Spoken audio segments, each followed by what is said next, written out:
இப்போ நான் பண்ண போகிறது வந்து இன்ஸ்டன்ட் சட்னி. அதுக்கு தேவையான பொருட்கள் இப்போ சொல்கிறேன். 5 தக்காளி, ஒரு வெங்காயம், 2 கொத்து கருவேப்பிலை, அப்புறம் கொஞ்சம் தாளிக்கிறதுக்கு கடுகு, அப்புறம் ஒரு 5 பல் பூண்டு, அப்புறம் 3 காஞ்ச மிளகாய். இது எல்லாத்தையும் மிக்சியில் போட்டு அரைக்கணும். இப்போ மிக்சியில் ஃபஸ்ட்டு வெங்காயம்,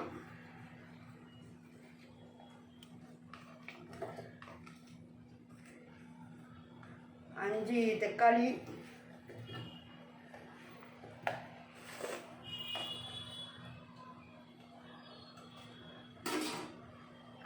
அப்புறம் 5 பல் பூண்டு, காஞ்ச மிளகாய் 3 காஞ்ச மிளகாய்,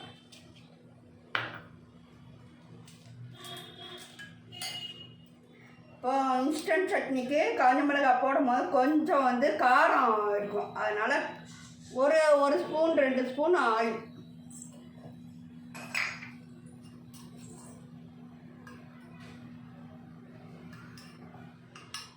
நான் வந்து நல்லெண்ணெய் தான் ஊற்றுறேன். உங்களுக்கு தேவைப்பட்டால் ரீஃபைண்ட் ஆயில் கூட ஊற்றிக்கலாம்.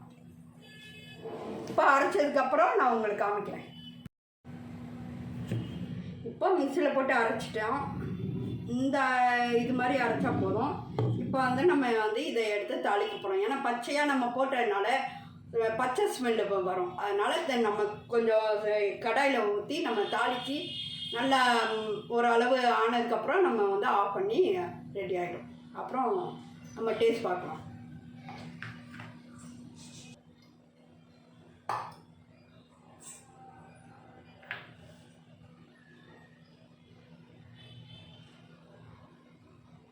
இப்போ கடுகு,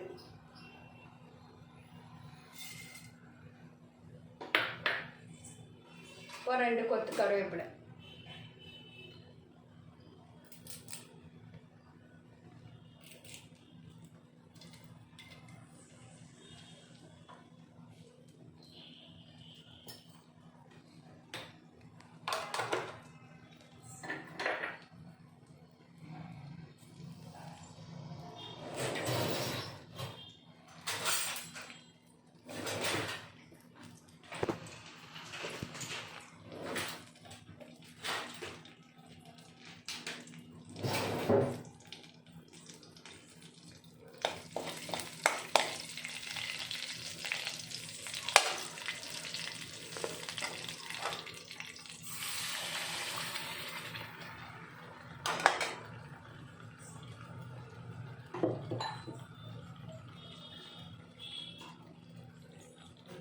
இப்போ அரைச்சதில் இந்த பேஸ்ட் இருக்கா, இதில் கொஞ்சம் தண்ணி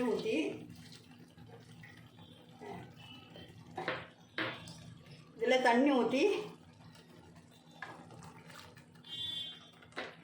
எக்ஸ்ட்ரா வேணும்னா கொஞ்சம் தண்ணி ஊற்றிக்கலாம்.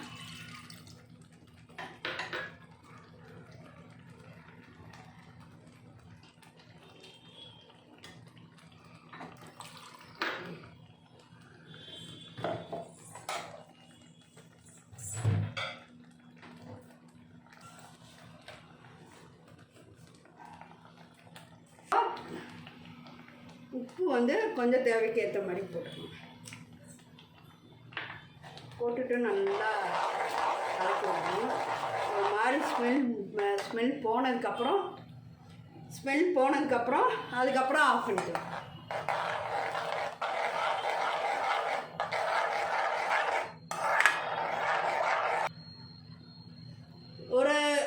ஒரு மாதிரி ஸ்மெல் வரும்போது கொஞ்சம் கொதிக்கும். ஒரு மாதிரி கொதிக்கும் போது நம்ம வந்து ஸ்டவ் ஆஃப் பண்ணிடலாம். ஆஃப் பண்ணிவிட்டு அதுக்கப்புறம் கொஞ்சம் டேஸ்ட் பார்த்துட்டு அதுக்கப்புறம்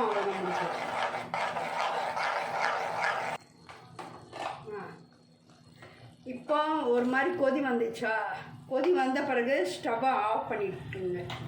ஆஃப் பண்ணிவிட்டு டேஸ்ட் கொஞ்சம் பார்த்துட்டு நல்லா இருக்கான்னு பார்த்துட்டு தேவைப்பட்டால் உங்களுக்கு உப்பு போட்டுக்கலாம்.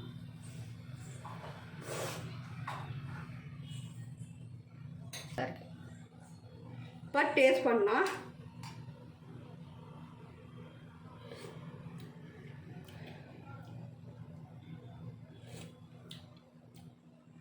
இப்போ உப்பு கரெக்டாக இருக்குது. இப்போ உப்பெல்லாம் போட தேவையில்ல உங்களுக்கு. ஆனால் போடும் போதே நீங்கள் கொஞ்சம் கம்மியாக போடுறது பெட்ரு. ஏன்னா முடிஞ்சதுக்கப்புறம் நீங்கள் திரும்ப உப்பு டேஸ்ட் பார்க்காம உப்பு போட்டால் இன்னும் அதிகமாகிடும். அதனால் உங்களுக்கு வந்து வதக்கி பண்ணுறதுக்கு டைம் இல்லாமல் இருந்தானா நீங்கள் இது மாதிரி சட்னி, இன்ஸ்டன்ட் சட்னி பண்ணால் ஒரு 10 நிமிஷத்தில் சட்னி ரெடி ஆகிடும். ஈஸியாக பண்ணிடலாம். 10 நிமிஷம் 5 நிமிஷத்துலேயே ரெடி பண்ணிடலாம் உங்களுக்கு. ஆனால் இப்போ நீங்கள் வந்து நான் 3 பேருக்கு ஏற்ற மாதிரி தான் பண்ணியிருக்கேன். உங்களுக்கு தேவைப்பட்டால் இப்போது 4-5 பேர் இருந்தீங்கன்னா தக்காளி வந்து எக்ஸ்ட்ரா கூட போட்டுக்கலாம். ஒரு 6 7 கூட போட்டுட்டு வெங்காயம் ஒரு 2-3 போட்டுட்டு எக்ஸ்ட்ரா பூண்டும் எக்ஸ்ட்ராவாக போட்டு நல்லா இன்ஸ்டன்ட் சட்னி அரைச்சோன்னா நல்லா டேஸ்ட்டாக இருக்கும். அவ்வளோதான், முடிஞ்சேன். இந்த வீடியோ பார்த்ததுக்கு ரொம்ப நன்றி.